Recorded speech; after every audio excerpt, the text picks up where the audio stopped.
Hello friends, once again welcome you in our new video lecture. In this video lecture we will see the another important microscopic characteristics of a drug, that is stomata.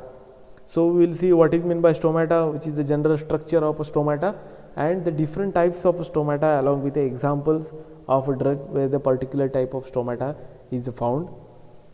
So we will see what is the mean by stomata. The stomata is a specialized structure found in the leaves of all plants.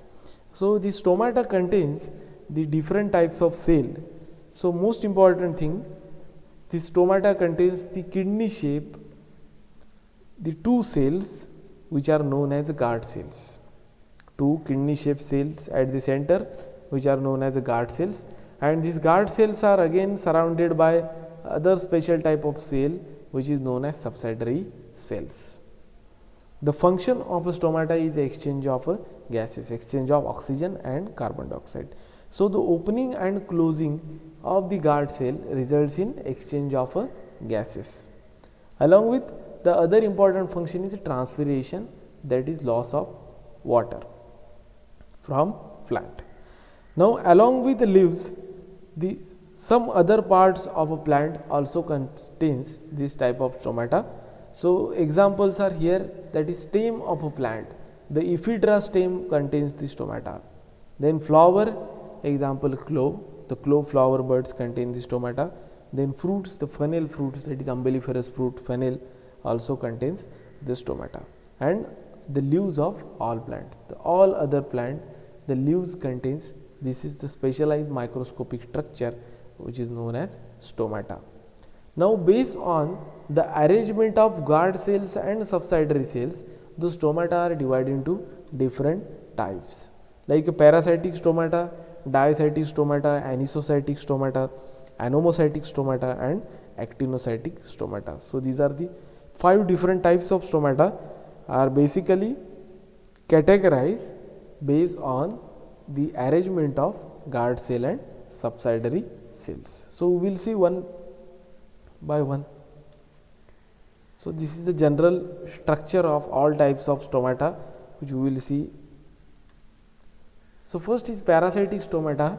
This parasitic stomata, the parallel arrangement of guard cell and subsidiary cells. You can see in diagram, two kidney shaped guard cells at the center and which are surrounded by subsidiary cells.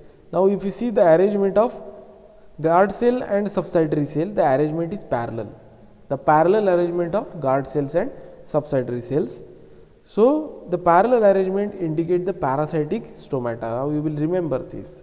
The parasitic, first letter P, the P indicate the parallel arrangement of the guard cells and subsidiary cells. This stomata is also known as rubiaceous stomata. Rubiaceous stomata. So just remember this word, rubiaceous. Rubiaceous stomata is also known as parasitic stomata. Now examples of a plant. So two examples. First is coca and second is senna. So senna means Cassia angustifolia or Cassia acutifolia, right, which consist of laxative principles like glycosides, anthraquinone glycosides. So these both plant consist of parasitic or rubiaceous type stomata, where the arrangement of guard cells and subsidiary cells is parallel to each other. Next, the diacytic stomata, now opposite to parasitic. Here the arrangement of guard cells and subsidiary cells is parallel to each other, 90-degree angle between the guard cell and subsidiary cells, right. So the diacytic stomata means opposite to parasitic. Parasitic indicate the parallel arrangement between the guard cell and subsidiary cells. In diacytic stomata, the arrangement is perpendicular, right, which is also known as caryophyllaceous stomata.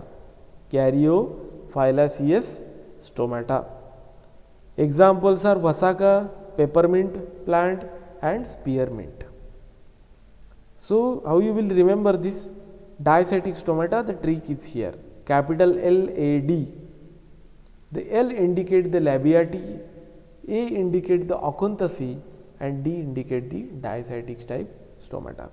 So the plant which have family labiati, examples are peppermint and spearmint, contain the volatile principles.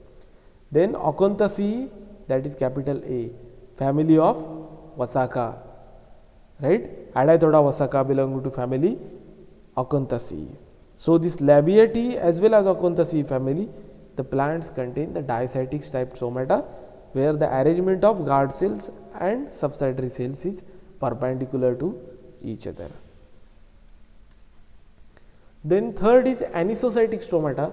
This anisocytic stomata is somewhat different, and this stomata consists of 3 subsidiary cells which are surrounding to the guard cells. So guard cells are surrounded by 3 different subsidiary cells, which is also known as cruciferous stomata. Cruciferous stomata. Examples are belladonna, datura, stramonium and vinca. Now first 3, the belladonna, datura, stramonium, which contains the tropane alkaloids, and vinca contains the indole alkaloids. So the alkaloid containing plants, all 4 are alkaloid containing plants: belladonna, datura, stramonium and vinca. So these 4 different plants consist of the anisocytic stomata or cruciferous stomata, where the arrangement of guard cells. So guard cell is surrounded by 3 different types of subsidiary cells. So arrangement of stomata is like this, where the 3 different subsidiary cells surrounds the guard cells. Next, the anomocytic stomata, where the subsidiary cells are irregular in nature, means the size of all subsidiary cells is different, irregular arrangement of subsidiary cells around the guard cells. This is also known as ranunculus stomata. Examples are digitalis, lobelia and buccu, 3 different plants. Digitalis, lobelia and buccu, these three different plants consist of anomocytic stomata or ranunculus stomata, where the arrangement of subsidiary cells is irregular. Next, the actinocytic stomata. This actinocytic stomata, the arrangement of subsidiary cells is radial arrangement. So radial arrangement of subsidiary cells in uniform pattern around the guard cells. Example, Buchania lazan spring. So this plant in Marathi it is known as charodi. Buchania lazan spring consists of actinocytic stomata, where the arrangement of subsidiary cells is in radial manner around the guard cells. Thank you.